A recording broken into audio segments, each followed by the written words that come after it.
Boa noite a todos, graça e paz da parte de Deus e do Senhor Jesus Cristo.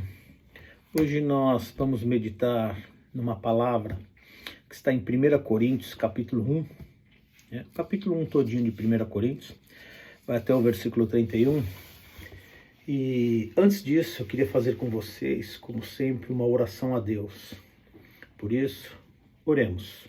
Senhor Deus Todo-Poderoso, em nome do Teu Filho Jesus Cristo, estamos mais uma vez aqui para examinar a Sua Palavra, buscar nas Suas Escrituras, grande Deus, sabedorias, buscar nas Suas Escrituras, grande Deus, o procedimento que nós devemos ter nessa nossa jornada, aqui nesta terra, que o Senhor possa nos iluminar, nos agraciar, grande Deus, com todas as instruções que há na Tua Palavra, porque temos a confiança, a certeza e a fé de que a Sua Palavra, grande Deus, está nessas Escrituras Sagradas, nesse livro fantástico que o Senhor deixou para nós. Auxilia-nos, grande Deus, em nossas fraquezas, em nossas dificuldades, porque como disse o Teu Filho Jesus Cristo, o nosso espírito está pronto, mas a nossa carne é fraca.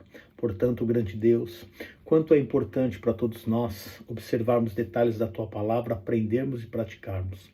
Dá-nos também, grande e poderoso Deus, as Suas bênçãos, não somente para nós, mas também para os nossos irmãos, principalmente aqueles que estão enfermos, seja essa enfermidade na mente, no corpo ou na alma, aqueles que estão angustiados, aqueles que sofrem por qualquer motivo. Grande Deus, livra-os de suas dificuldades e concede a todos os nossos irmãos as suas bênçãos e a vida plena que há no Seu Filho Jesus Cristo.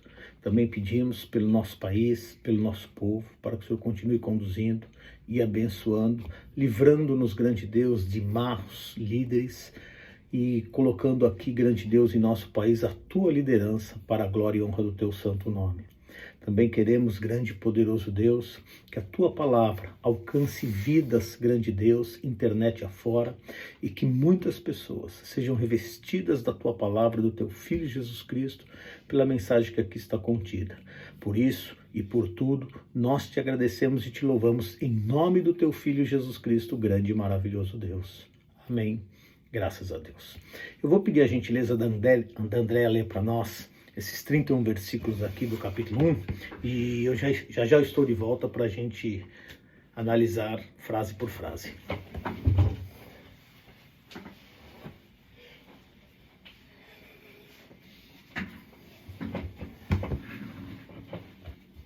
Paz do Senhor Jesus a todos.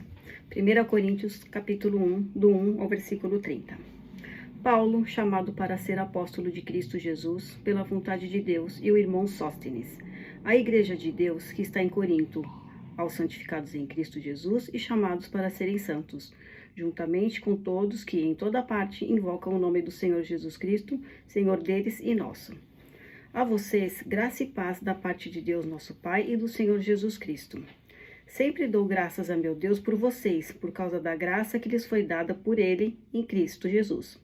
Pois nele vocês foram enriquecidos em tudo, isto é, em toda palavra, em todo conhecimento, porque o testemunho de Cristo foi confirmado entre vocês, de modo que não lhes falta nenhum dom espiritual, enquanto vocês esperam que nosso Senhor Jesus Cristo seja revelado.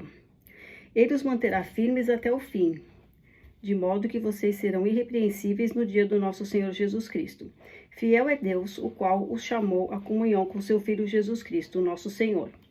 Irmãos, em nome de nosso Senhor Jesus Cristo, suplico a todos vocês que concordem uns com os outros no que falam, para que não haja divisões entre vocês, antes que todos estejam unidos num só pensamento e num só parecer.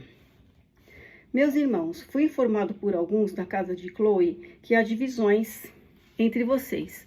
Com isso, quero dizer que alguns de vocês afirmam, eu sou de Paulo, ou eu sou de Apolo, ou eu sou de Pedro, ou ainda, eu sou de Cristo. Acaso Cristo está dividido? Foi Paulo crucificado em favor de vocês? Foram vocês batizados em nome de Paulo? Dou graças a Deus por não ter batizado nenhum de vocês, exceto Crispo e Gaio, de modo que ninguém pode dizer que foi batizado em meu nome. Batizei também os da casa de Estéfanas, além desses não me lembro se batizei alguém mais. Pois Cristo não me enviou para batizar, mas para pregar o Evangelho, porém com palavras de sabedoria humana, para que a cruz de Cristo não seja esvaziada. Não, porém, com palavras de sabedoria humana, para que a cruz de Cristo não seja esvaziada. Pois a mensagem da cruz é loucura para os que estão perecendo, mas para nós que estamos sendo salvos é o poder de Deus. Pois está escrito: destruirei a sabedoria dos sábios e rejeitarei a inteligência dos inteligentes. Onde está o sábio? Onde está o erudito? Onde está o questionador desta era? Acaso não tornou Deus louca a sabedoria deste mundo? Visto que, na sabedoria de Deus, o mundo não o conheceu por meio da sabedoria humana. Agradou a Deus salvar aqueles que creem por meio da loucura da pregação.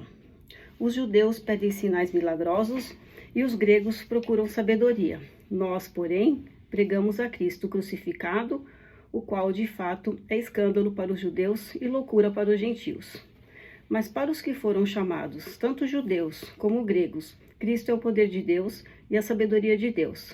Porque a loucura de Deus é mais sábia que a sabedoria humana, e a fraqueza de Deus é mais forte que a força do homem.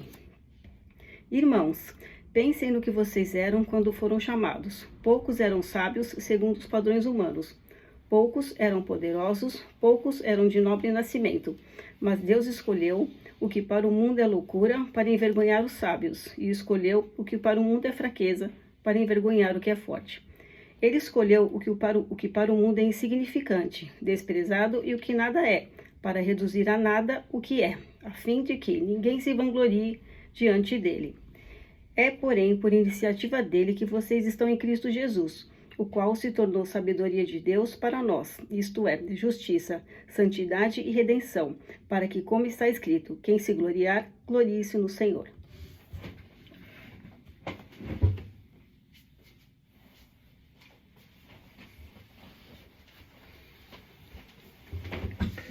Obrigado, Andréia.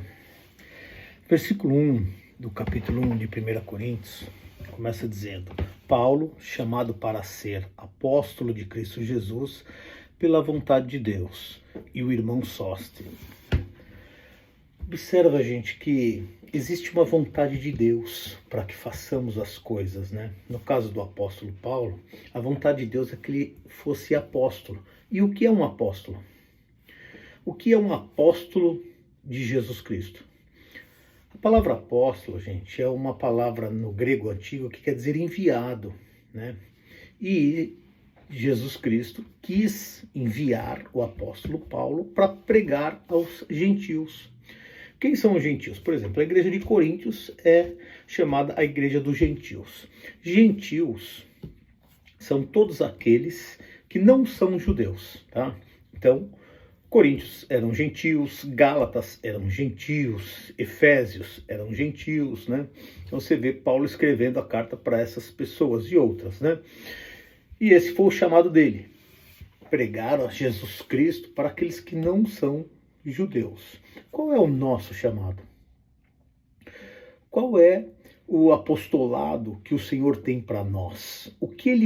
A que o Senhor e a quem o Senhor quer nos enviar? Isso nós precisamos saber. Todas as vezes que eu levanto de manhã, que eu faço a minha oração, eu digo assim para Deus: Senhor, estou pronto. Onde o Senhor quer me enviar? Para quem o Senhor quer me levar? Para quem eu preciso falar da Tua palavra, ensinar, abençoar, fortalecer, ajudar de alguma forma? Eu gosto sempre de me colocar à disposição de Deus, para que Deus possa me enviar, né, a fazer algo para Deus. Fazer algo para Deus é fazer algo para os pequeninos, para as pessoas que não têm a condição que Deus deu para nós. Então isso é uma missão, isso é um enviar de Deus em nossas vidas. Quando a gente percebe que é Deus fazendo assim em nossas vidas, nós também estamos sendo usados por Deus como apóstolos, como enviados, ok? Mesmo não tendo esse título, né? E o apóstolo teve aí esse título de apóstolo Paulo, né? Teve esse título de apóstolo porque ele assumiu muito bem esse ministério que Deus deu para ele, essa função que Deus deu para ele, agarrou com unhas e dentes, como diz o dito popular, e fez realmente de todo o seu esforço o melhor dele para alcançar vidas, para levar a palavra de Deus por muitas cidades, a qual ele percorria naquela época.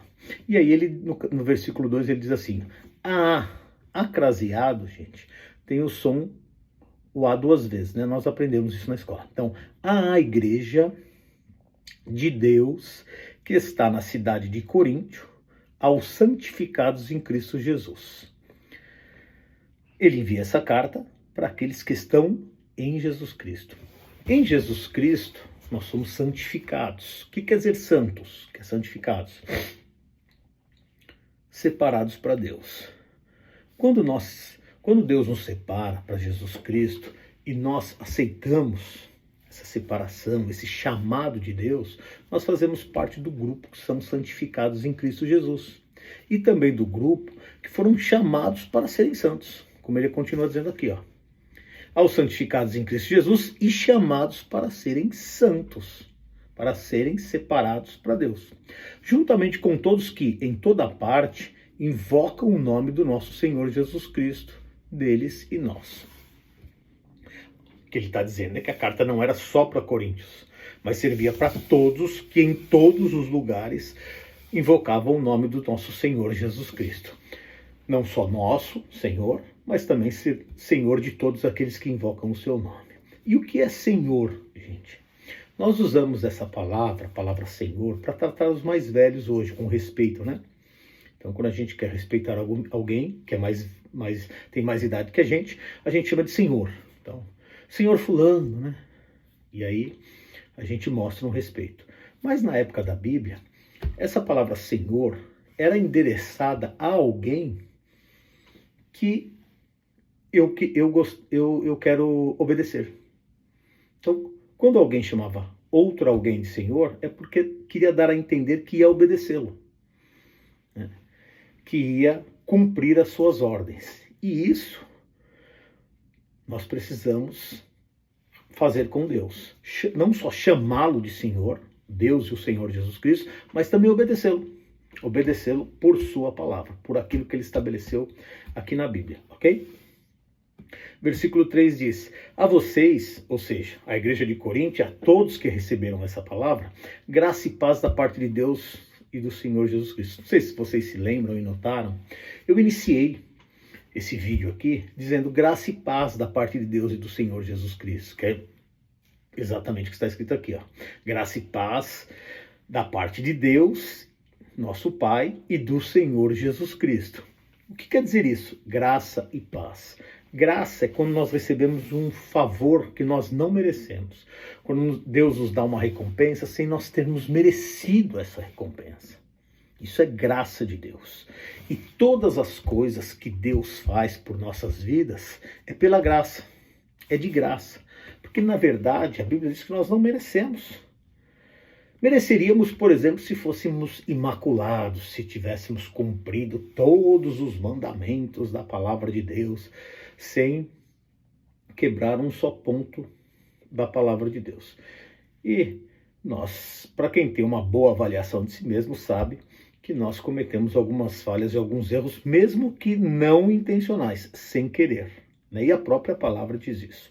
Então, nós necessitamos da graça de Deus. Não só da graça, mas também da misericórdia.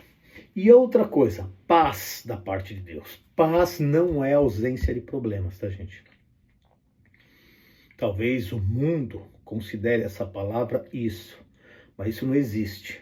Não existe ninguém que tenha ausência de problemas na vida. Porque os nossos problemas são ótimos. Porque quando são resolvidos, nós vemos a poderosa mão de Deus atuar em nosso favor.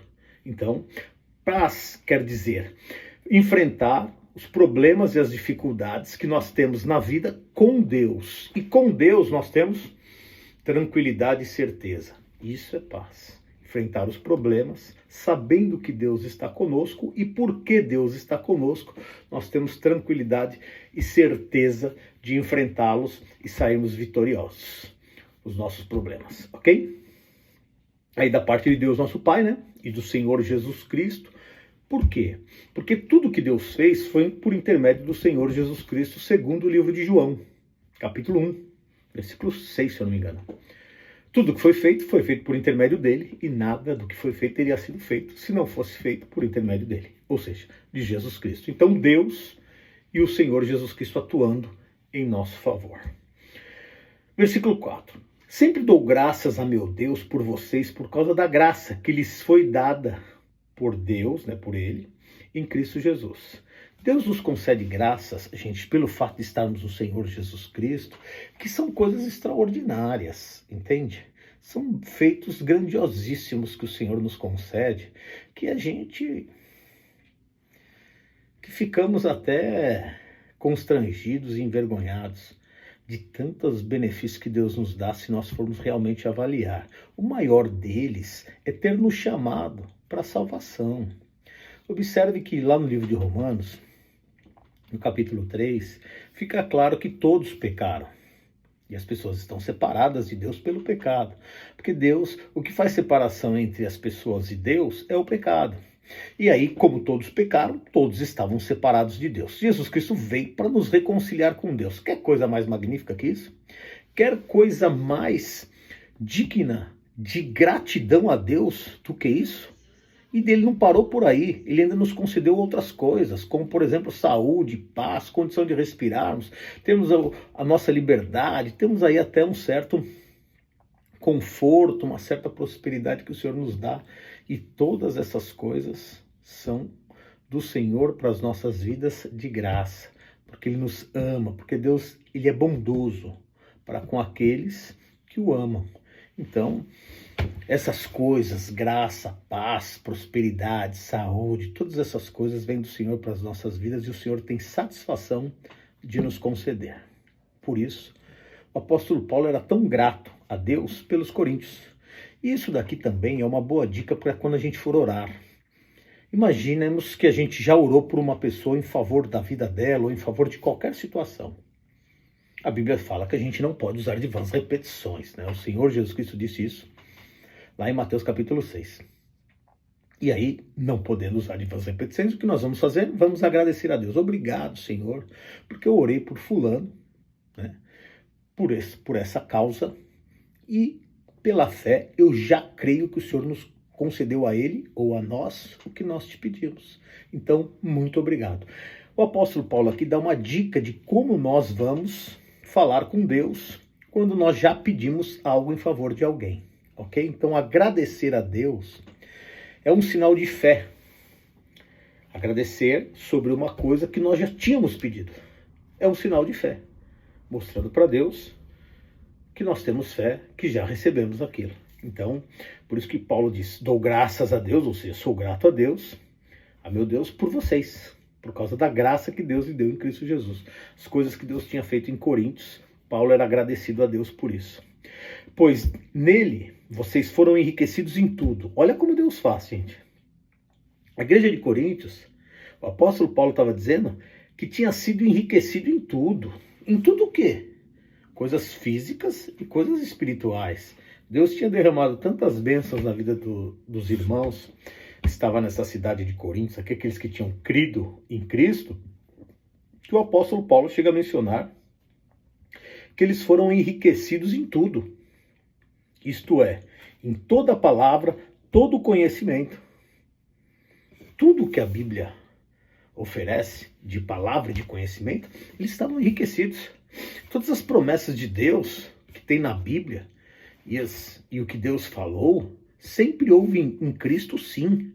Então eles receberam. Por que receberam? Porque eles ensinaram, porque Paulo ensinou a eles corretamente como crer, como viver, como ser grato a Deus. Ele observa que ele começa dizendo, graças a Deus, sou grato a Deus, né? Às vezes nós nos concentramos tanto em coisas que queremos, que esquecemos de agradecer a Deus pelas coisas que nós já recebemos. E isso é uma falha nossa. Nós não podemos fazer isso. Precisamos sempre agradecer a Deus pelas coisas que nós já recebemos de Deus, sejam elas físicas ou espirituais. Principalmente pelas espirituais, porque são infinitamente superiores do que as bênçãos físicas que nós recebemos de Deus. Versículo 6. Porque o testemunho de Cristo foi confirmado entre vocês. O que é o testemunho de Cristo? O que Cristo fez. O que Cristo fez Foi confirmado neles. Eles realmente creram que o Senhor Jesus Cristo morreu na cruz e que eliminou os seus pecados e que levou sobre sobre a cruz, melhor dizendo, os nossos pecados, as nossas dores, as nossas enfermidades. Então observa como era uma igreja próspera e feliz, a igreja de Coríntios. Era perfeita? Não, não era perfeita. Nós vamos encontrar na carta aos Coríntios, nesse mesmo livro, Paulo repreendendo alguns pontos, né? Pontualmente alguns defeitos que eles tinham, porque ninguém é perfeito. Mas no montante, eles estavam indo muito bem, com alguns pontos de erros, né, que a gente vai encontrar aqui, mas geralmente falando, de modo geral, eles estavam indo muito bem com a fé em Cristo, né? E olha que era uma coisa recente, era novo, eles estavam baseados naquilo que Paulo tinha transmitido a eles. O Novo Testamento ainda não estava escrito como está escrito para nós. Então nós temos muito mais facilidade de viver essa plenitude de Cristo aqui do que os próprios coríntios da época, entende?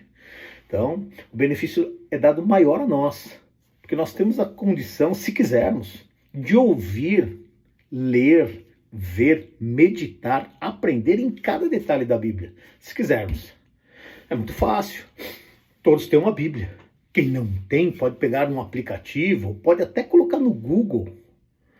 Suponhamos que eu tenha aí curiosidade de saber sobre esse livro, 1 Coríntios. Se eu colocar assim, 1 Coríntios no Google, ele vai me mostrar onde é que eu tenho lá na internet, que eu posso ler o livro todinho. E não é só 1 Coríntios. Qualquer livro da Bíblia eu posso escolher no Google e ler através do meu celular. Então olha como nós temos facilidade de acesso à palavra de Deus. Através do celular, através da própria Bíblia, né? Através de pregações que as pessoas, que homens de Deus fizeram, pessoas de Deus fizeram através da internet, através das igrejas, nos lugares onde Deus exerce a sua vontade. Para nós, hoje, muito mais fácil termos o conhecimento e termos a palavra de Deus, como aqui está mostrando. Por isso, somos indesculpáveis se não quisermos aprender da palavra de Deus. Lembremos disso. De modo que não lhes falta nenhum dom espiritual. Na igreja de Coríntios, eles tinham todos os dons espirituais, não estava faltando nenhum. Por quê? Porque eles exerceram através da fé. Quando nós temos um dom, gente, é algo dado de Deus para as nossas vidas. E se é dado algo de Deus nos deu, a nossa ação aí, a nossa intelectualidade, a nossa capacidade fica em segundo plano. O que fica em primeiro plano é a bênção de Deus sobre nossas vidas em relação aos dons. Nesse mesmo livro de Coríntios, lá no capítulo 12, ele fala sobre 9 dons espirituais. E pelo que ele está mostrando aqui, a igreja de Corinto tinha todos. Olha que coisa fantástica. Imaginemos nós ter o dom da fé. Imaginemos nós ter o dom da cura. Ou o dom de operar milagres. Ou o dom de conhecimento, de sabedoria. Olha que coisas fantásticas, que coisas extraordinárias nós podemos buscar em Deus. Mas esses dons não são para nós. São para nós abençoarmos os nossos irmãos. Então, por exemplo, se eu tenho o dom da cura, eu vou orar pelos meus irmãos que estão enfermos. Se eu tenho o dom da palavra, do conhecimento, eu vou transmitir esse conhecimento, essa palavra aos meus irmãos que estão precisando aprender, que estão querendo aprender sobre Deus. E assim sucessivamente em relação aos dons, ok? Enquanto vocês esperam que o nosso Senhor Jesus Cristo seja revelado. Até quando vai durar os dons? Sempre durará os dons até Jesus Cristo ser revelado. E o que é o Senhor Jesus Cristo ser revelado? Existem 2 formas do Senhor Jesus Cristo se revelar em nossas vidas. A primeira é quando nós nos convertemos. Senhor Jesus, quando nós aceitamos o Senhor Jesus Cristo e a palavra de Deus se revela para nós, para que nós possamos segui-la, aprender e praticar. E a outra revelação do Senhor Jesus Cristo de modo global é quando ele vier reinar no milênio, né? Apocalipse capítulo 20 fala sobre um reino milenar do Senhor Jesus Cristo na terra, né? Literalmente. Ele desce aqui na terra para reinar sobre todos.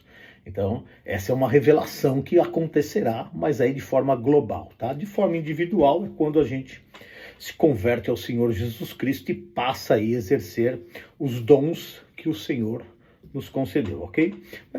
Vai ter também a revelação que nós teremos com o Senhor quando nos encontrarmos com o Senhor. Por exemplo, suponhamos que o dia da minha morte seja antes do reinado milenar de Cristo. Aí Jesus Cristo vai se revelar a mim, ou seja, vou encontrá-lo antes do seu reino milenar, né? Porque eu vou para o paraíso e lá eu encontrarei o Senhor antes do seu reino milenar. Então tem todas essas condições da revelação do Senhor Jesus Cristo em nossas vidas. Ele nos manterá firmes até o fim. Então quer dizer que não é eu me mantendo firme? É o Senhor me mantendo firme? É. Por quê? Porque eu sou dependente do Senhor. Observa que um dom é um presente de Deus para mim. Observa que eu sou falho e Jesus Cristo não. Então eu dependo de Deus e do Senhor Jesus Cristo para me manter firme neles. Entende? É errôneo da minha parte achar que eu consigo me manter em Cristo e em Deus por mim, só por mim mesmo. Eu dependo de Deus e do Senhor Jesus Cristo para realizar isso, para me manter firme. Por isso, eu preciso sempre estar buscando que o Senhor me mantenha, né? Me auxilie nas minhas fraquezas, dificuldades, me conduza e por aí afora. Ele nos manterá firmes até o fim, de modo que vocês serão irrepreensíveis no dia do nosso Senhor Jesus Cristo. Por que irrepreensíveis só no dia do Senhor Jesus Cristo? Que é a revelação, né? Como eu expliquei agora mesmo. Porque nós estamos aprendendo e crescendo dia após dia. Não é quando eu me converti e me batizei que veio todo o conhecimento para mim. Quando eu me converti e eu me batizei, veio o início do conhecimento. E aí passou-se o tempo, eu fui conhecendo e aprendendo, aprendendo, e fui galgando degraus, fui crescendo espiritualmente. E aí até o dia do Senhor, da revelação do Senhor, nós vamos estar, como Paulo diz aqui, ó, irrepreensíveis, porque vamos ter a bagagem do conhecimento e a condição de praticá-lo, ok? Versículo 9. Fiel é Deus, o qual os chamou à comunhão com o seu Filho Jesus nosso Senhor. Se eu fui chamado por Deus à comunhão com o Senhor Jesus Cristo, eu preciso ser eternamente grato. Porque nós vemos, gente, que nem todos ouvem esse chamado de Deus para comunhão com o seu Filho. O fato de nós ouvirmos é um privilégio que nós não podemos abrir mão. Estar com o Senhor Jesus Cristo, viver com Ele, viver com Deus, como diz a palavra, é um benefício extraordinário que nós não podemos abrir mão de forma nenhuma e nos agarrarmos a isso com todas as nossas forças. Versículo 10 assim: Irmãos, em nome do nosso Senhor Jesus Cristo, suplico a todos vocês que concordem uns com os outros no que falam, para que não haja divisão entre vocês. Antes, todos estejam unidos num só pensamento, num só parecer. A Bíblia, Novo Testamento, não estava escrita, tá, gente? E por isso o apóstolo Paulo estava dando uma espécie de repreensão aqui, né? Para eles ficarem unidos num só pensamento, para um falar uma coisa, outro falar outra. Hoje, nós temos a Bíblia escrita, Novo Testamento. E por isso, nós conseguimos viver isso aqui, ó. Ter um pensamento só. É só o que está escrito aqui. As pessoas erroneamente falam que a Bíblia tem muitas interpretações. Isso é um erro. Porque uma língua só tem uma interpretação. E a Bíblia só tem uma interpretação. O que é variável são os erros de interpretação. Aí varia bastante. Porque aí erra na interpretação. Mas a interpretação da Bíblia é uma só. Tanto que que Deus, através de Paulo, exige um só pensamento. E hoje, com a Bíblia escrita, nós temos facilidade de ter esse único pensamento que é pedido aqui por Deus através de Paulo à igreja de Coríntio, ok?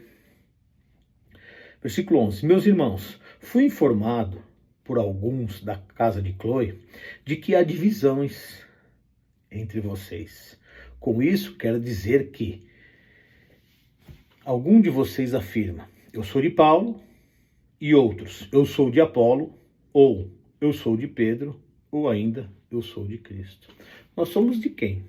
De Paulo, de Pedro, de Apolo ou de Cristo? O que quer dizer isso, gente? Para os nossos dias atuais. O que acontecia com a igreja de Coríntios para ser repreendida dessa forma? E acontece também nos dias atuais conosco.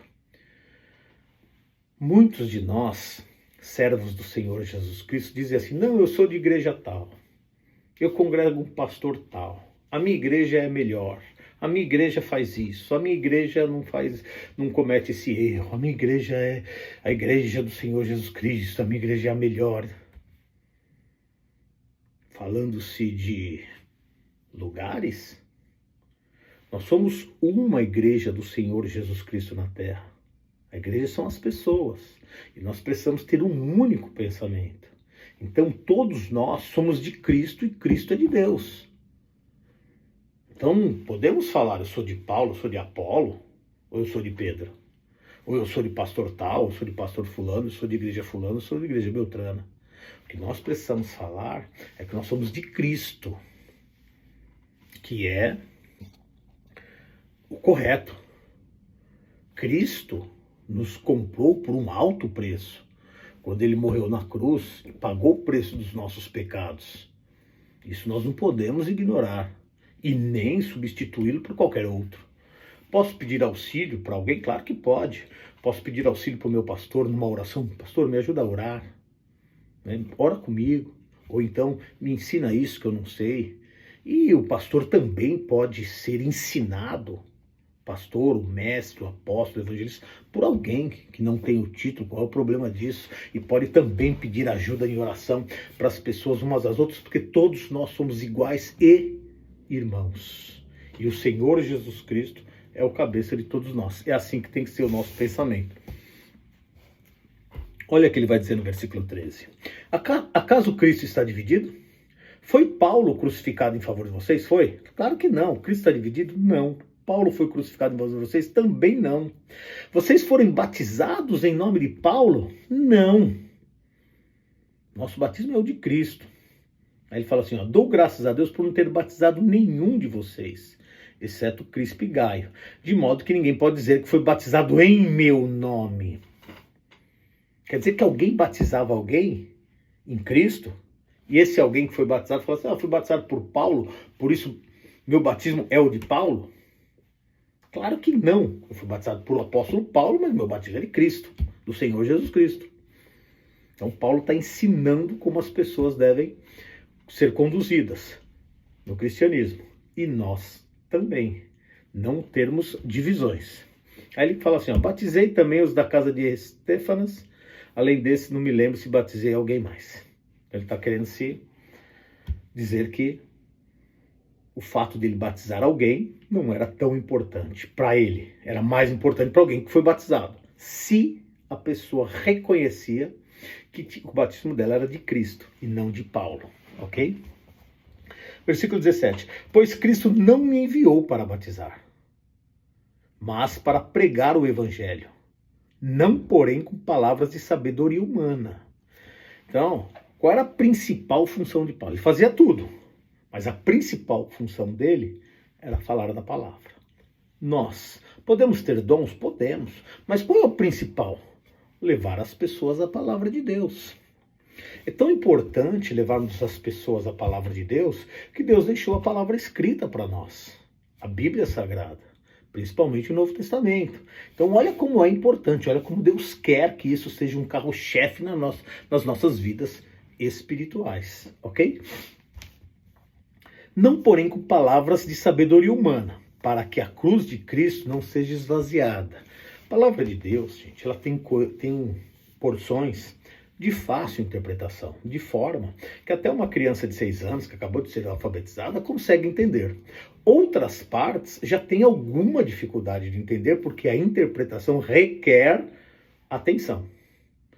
E além de atenção, requer o contexto de toda a Bíblia. E outras palavras ainda foram ditas pelo Senhor Jesus Cristo por parábolas, justamente com a intenção das pessoas não entenderem. Por quê?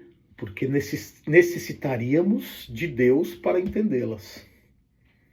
Entende? Então, por exemplo, eu quero entender a Bíblia inteira. Tem uma porção que eu vou entender com facilidade. Tem outra porção que eu vou ter uma dificuldade em entender. E tem a outra porção, que são as parábolas, que eu só vou entender com a graça de Deus, se Deus me conceder que eu entenda. Então são degraus que nós precisamos alcançar, né? A gente vai galgando aí posições espirituais que vai dando a nós a compreensão de toda a Bíblia no final, ok? Pois a mensagem da cruz é loucura para os que estão perecendo, mas para nós que estamos sendo salvos, é o poder de Deus. Se nós formos falar de coisas que Deus mostra na sua palavra, quem não tem fé em Deus vai dizer, não, isso aí para mim é loucura, isso aí para mim eu não quero, isso eu não faço, isso aí para mim eu não vivo isso. Mas para aqueles que são de Deus, vão perceber claramente que o poder de Deus está atuando através de nós nessas palavras. E isso realmente acontece.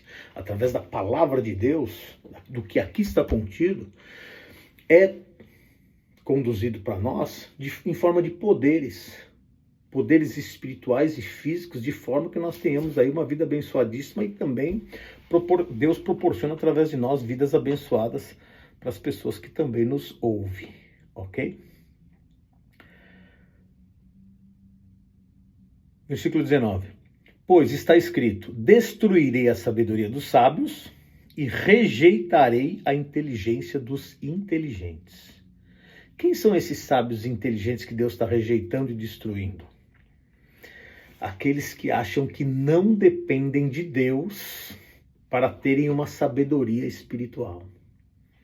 Aquele que fala que é sábio, que fala que é inteligente, fala assim, Deus, eu não preciso do Senhor, eu vou interpretar, eu vou aprender sozinho. Aqui está dizendo que não, que Deus vai destruir a sabedoria do sábio, rejeitar a inteligência dos inteligentes. A Bíblia realmente tem essas porções, que nenhum inteligente, nenhum sábio consegue entender o que o Senhor Jesus Cristo está dizendo, a não ser, né, com a graça de Deus, a revelação de Deus. Não é toda a Bíblia assim, tá, gente? Como eu disse, existem porções de fácil entendimento, porções de médio entendimento e de difícil entendimento, que nós dependemos do Senhor Deus, do Senhor Jesus Cristo, para interpretar corretamente. Versículo 20. Onde é que está o sábio? Onde é que está o erudito? Onde é que está o questionador desta era? Acaso não tornou Deus louca a sabedoria deste mundo? Olha essas 4 perguntas que o apóstolo Paulo faz. Onde é que está o sábio? Ou seja, fisicamente sábio ou espiritualmente sábio? Fisicamente sábio.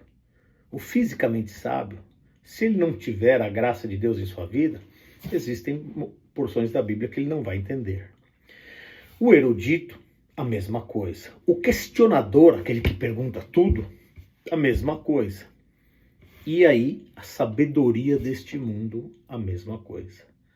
Não vai conseguir obter o resultado que a Bíblia oferece para aqueles que têm a humildade de dependerem de Deus para receber as instruções, as sabedorias que a Bíblia nos oferece.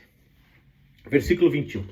Visto que, na sabedoria de Deus, o mundo não o conheceu por meio da sabedoria humana. Olha só.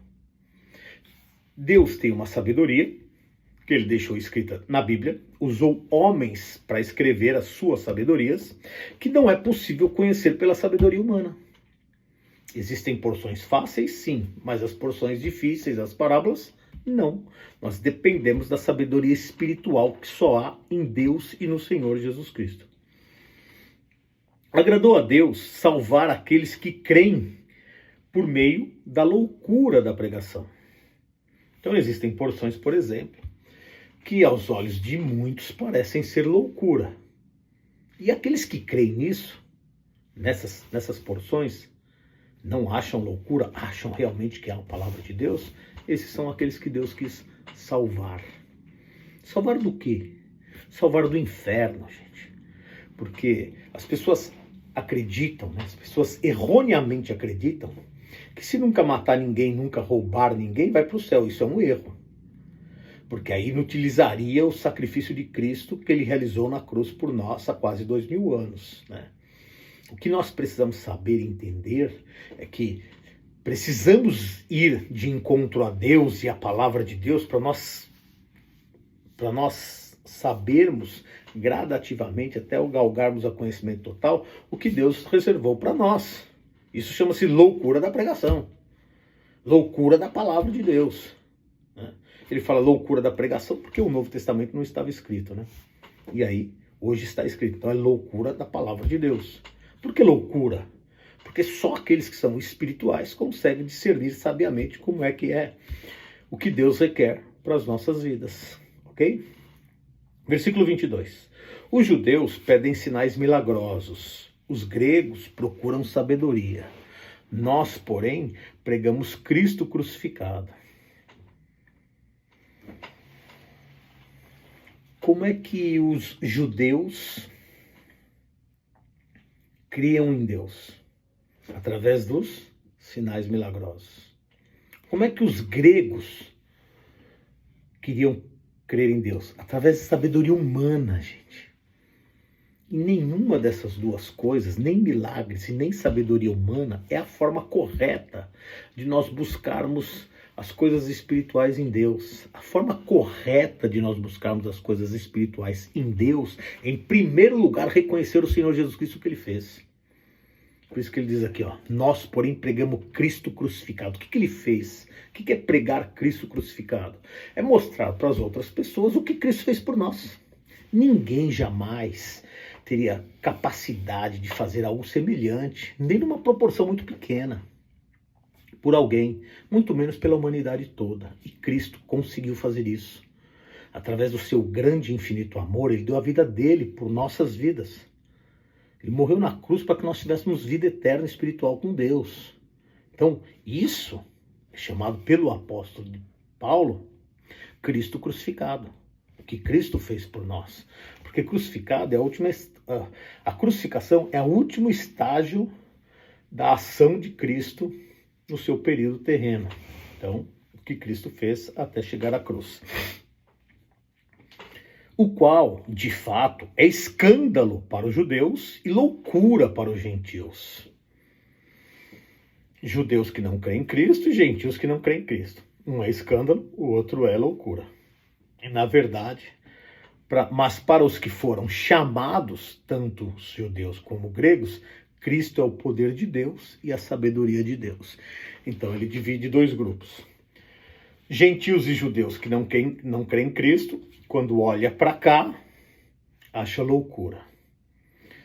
Judeus, o apóstolo Paulo é judeu, e gentios, que somos nós, que creem em Cristo, identificamos essas instruções como poder de Deus e sabedoria de Deus. Em que grupo estamos? No grupo que acha que a Bíblia é uma loucura, ou no grupo que acha que a Bíblia é um poder de Deus e uma sabedoria de Deus? O grupo a qual nós estivermos é o que vai acontecer de resultado em nossas vidas no futuro. Porque a loucura, versículo 25, porque a loucura de Deus é mais sábia que a sabedoria humana, e a fraqueza de Deus é mais forte do que a força do homem. Trocando em miúdos isso aqui. A menor porção da sabedoria de Deus é muito maior do que a maior porção de sabedoria dos homens. E a menor porção de poder de Deus é muito maior do que a maior porção de poder dos homens. É isso que o apóstolo Paulo quer dizer. Sabendo disso, em quem nós precisamos confiar? A quem nós precisamos recorrer e em quem deve estar as nossas vidas. Naquele que a menor porção é muito maior do que tudo, ou naqueles que mesmo a maior porção não é nada? É uma reflexão que precisamos fazer. Claro que é evidente que nós precisamos estar, viver e permanecer naquele que tem todo esse poder aí, mesmo mostrando uma pequena porção. Versículo 26. Irmãos, pense no que vocês eram quando foram chamados. Isso é uma reflexão. Como é que eram as nossas vidas? Quem éramos antes de nós permanecermos no Senhor Jesus Cristo? Antes de nós darmos o devido valor à palavra de Deus. Como é que eram as nossas vidas antes? Não é mesmo? Qualquer um, gente, que fizer uma reflexão semelhante do antes e o depois, de como eram as nossas vidas antes de Cristo e depois de Cristo, se realmente pertence a Cristo, vai chegar à conclusão que em Cristo é muito melhor do que na época que nós estávamos sem Cristo, sem sabedoria, sem compreensão, né? Em Cristo, com a sabedoria de Cristo e com a compreensão de Cristo, é muito melhor. Ele fala assim, ó, poucos eram sábios, segundo os padrões humanos, ou seja, pessoas que não tinham muito valor dentro da sociedade. Poucos eram poderosos e poucos eram nobres de nascimento. Então, a minoria era nobre de nascimento, a minoria exercia algum poder e a minoria aí tinha algum conhecimento.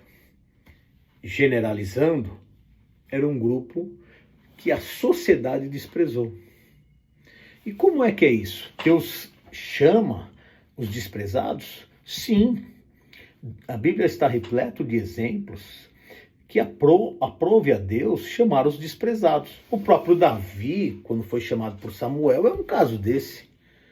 A gente vê lá que Samuel vai chamar um filho de Jessé para ser ungido rei, e Jessé apresenta todos os seus filhos lá, menos Davi.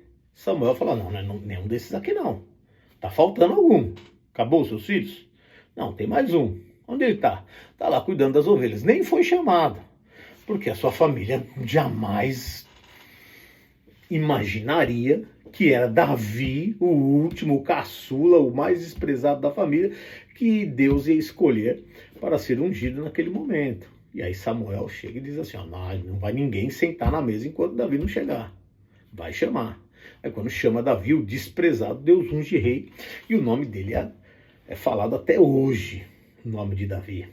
E Davi, ele viveu aproximadamente há 3.000 anos atrás. E o nome dele é falado até hoje. Porque foi o mais desprezado. E Deus o exaltou. Então observe que o apóstolo Paulo está falando aqui, ó. Ninguém era erudito, ninguém era poderoso, poucos tinham nobreza.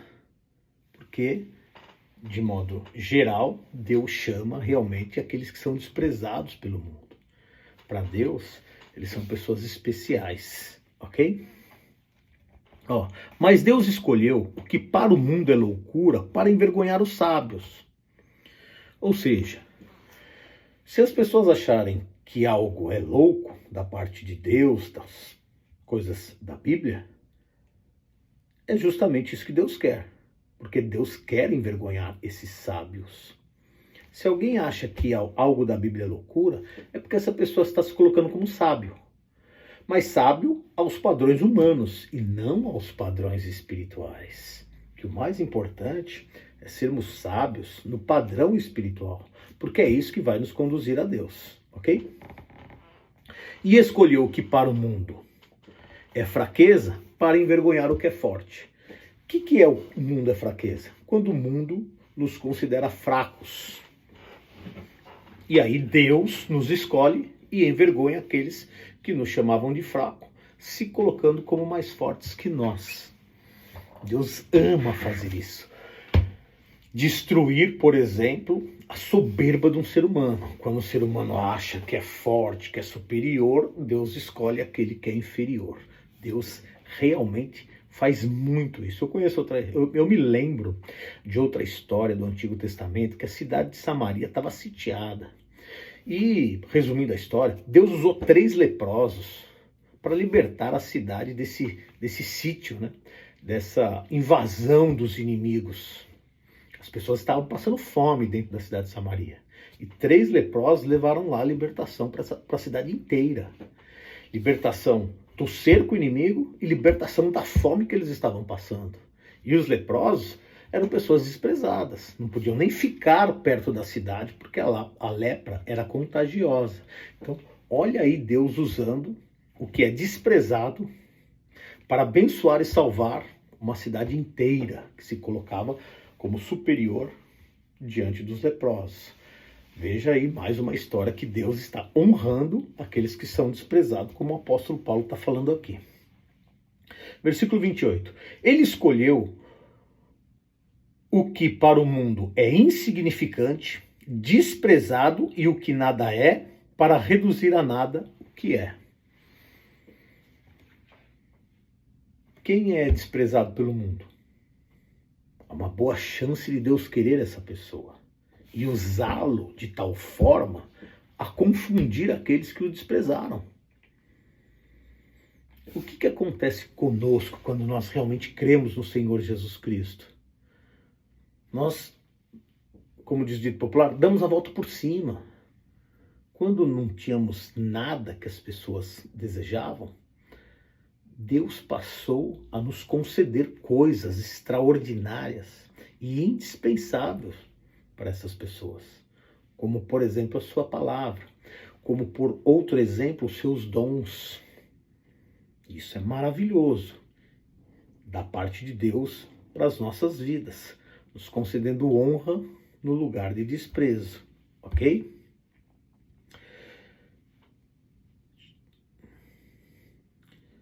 Para reduzir a nada o que é, a fim de que ninguém se glorie diante dele, ou seja, diante de Deus. Quando eu sou soberbo e acho que eu sou superior, eu estou me gloriando diante da criação de Deus, e eu não posso fazer isso. A humildade é a chave de nós buscarmos a Deus. É difícil. Por que é difícil? Porque nós estamos num mundo competitivo, talvez hoje mais do que em todas as outras épocas passadas. As pessoas gostam de competição e isso inutiliza um pouco a humildade. Mas se nós tivermos a inteligência da humildade, Deus fará coisas através de nossas vidas extraordinárias, que é o que está dizendo aqui, entende? E principalmente, se a nossa humildade honrar sempre a Deus, Deus vai fazer coisas através de nossas vidas realmente sensacionais, de proporções magníficas, né? Claro que sendo a vontade de Deus e nós nos submetendo à vontade de Deus. Versículo 30. É, porém, por iniciativa dele, ou seja, iniciativa de Deus, que nós estamos em Cristo Jesus. Eu consigo permanecer em Cristo Jesus sem Deus? Não. Preciso de Deus. Deus me chamou, Deus me conduziu para Cristo, Deus despertou a minha mente, Deus despertou o meu coração. No culto de ceia, quem me acompanha já viu, no finalzinho ali do culto da ceia, a ceia é muito importante, a cerimônia da ceia, gente, é muito importante porque nos faz lembrar o que Cristo fez por nós, o maior ato de amor feito pela humanidade na história da humanidade. E eu tiro um minuto, para a gente agradecer a Deus, não por nada, mas por estarmos ali, por termos a compreensão da ceia, por Deus nos permitir participar da ceia e por Deus ter colocado em nossos corações como é importante participarmos da ceia. Um minuto, eu sugiro e peço que todos os irmãos que estão ali reunidos comigo, juntos possamos agradecer a Deus pelo motivo de estarmos celebrando a ceia do Senhor Jesus Cristo. E isso, gente, mostra que a iniciativa de estarmos ali é de Deus. A nossa gratidão a Deus mostra para Deus que nós estamos ali, porque Deus nos conduziu para ali.